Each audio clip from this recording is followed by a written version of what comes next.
Bumrah champions ಟ್ರೋಫಿಯಿಂದ ಹೊರಬೀಳ್ತಾ ಇದ್ದಂತೆ ಅವರ ಸ್ಥಾನಕ್ಕೆ ಸಿರಾಜ್ ಬರಬಹುದು ಅಂತ ತುಂಬಾ ಜನ ಅಂದುಕೊಂಡಿದ್ರು. ಆದರೆ ಅಂದುಕೊಂಡಿದ್ದು ಸುಳ್ಳಾಗಿದೆ. ಈಗ ಬೂಮ್ರಾ ಅವರ ಸ್ಥಾನಕ್ಕೆ ಹರ್ಷಿತ್ ರಾಣಾ ಬಂದು ಕುಳಿತುಕೊಂಡಿದ್ದಾರೆ. ಅವರನ್ನು ಆಯ್ಕೆ ಮಾಡಲಾಗಿದೆ. ಕಾರಣ ಏನು ಅನ್ನೋದು ನಿಮ್ಗೆಲ್ಲ ಚೆನ್ನಾಗಿ ಗೊತ್ತಿದೆ. ಸಿರಾಜ್ ನಿಜವಾಗ್ಲೂ ಟೀಮ್ ಇಂಡಿಯಾದಲ್ಲಿ ಇರಬೇಕಿತ್ತು.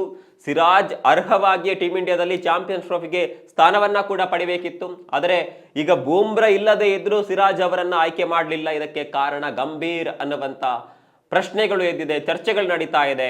ಹರ್ಷಿತ್ ರಾಣಾ ಗಂಭೀರ್ ಅವರ ಇನ್ಫ್ಲೂಯೆನ್ಸ್ ನಿಂದಲೇ ಟೀಮ್ ಇಂಡಿಯಾ ಸೇರ್ಕೊಂಡಿದ್ದಾರೆ. ಈಗ ಅದು ಮತ್ತೊಮ್ಮೆ ಪ್ರೂವ್ ಆಗಿದೆ. ಅಜಿತ್ ಅಗರ್ಕರ್ಗೆ ಏನ್ ಕೆಲಸ ಇದೆಯೋ ಇಲ್ವೋ ಗೊತ್ತಿಲ್ಲ. ಅವರು ಸೆಲೆಕ್ಷನ್ ಕಮಿಟಿಯಲ್ಲಿದ್ದಾರೆ, ಅದರ ಅಧ್ಯಕ್ಷರಾಗಿದ್ದಾರೆ. ಆದರೆ ಇಲ್ಲಿ ಎಲ್ಲವೂ ಗಂಭೀರದ್ದೇ ನಡೀತಾ ಇದೆ ಅನ್ನುವಂತ ಮಾತುಗಳು ಕೇಳಿ ಬರ್ತಾ ಇದೆ. ಇಲ್ಲ ಅಂದ್ರೆ ಸಿರಾಜ್ಗೆ ಸಿಗಬೇಕಿದ್ದ ಸ್ಥಾನದಲ್ಲಿ ಹರ್ಷಿತ್ ರಾಣಾ ಹೇಗ್ ಬರ್ತಾರೆ ಅಂತ ಕ್ರಿಕೆಟ್ ಅಭಿಮಾನಿಗಳು ಪ್ರಶ್ನೆ ಮಾಡೋದಕ್ಕೆ ಶುರು ಮಾಡಿದ್ದಾರೆ. ನಿಮ್ ಪ್ರಕಾರ ಬೂಮ್ರಾ ಬದಲಿಗೆ ಸಿರಾಜ್ ಅವರಿಗೆ ಅವಕಾಶ ನೀಡಬೇಕಿತ್ತ? ಹರ್ಷಿತ್ ರಾಣಾ ಆಯ್ಕೆ ಎಷ್ಟರ ಮಟ್ಟಿಗೆ ಸರಿ? ಕಾಮೆಂಟ್ ಮಾಡಿ.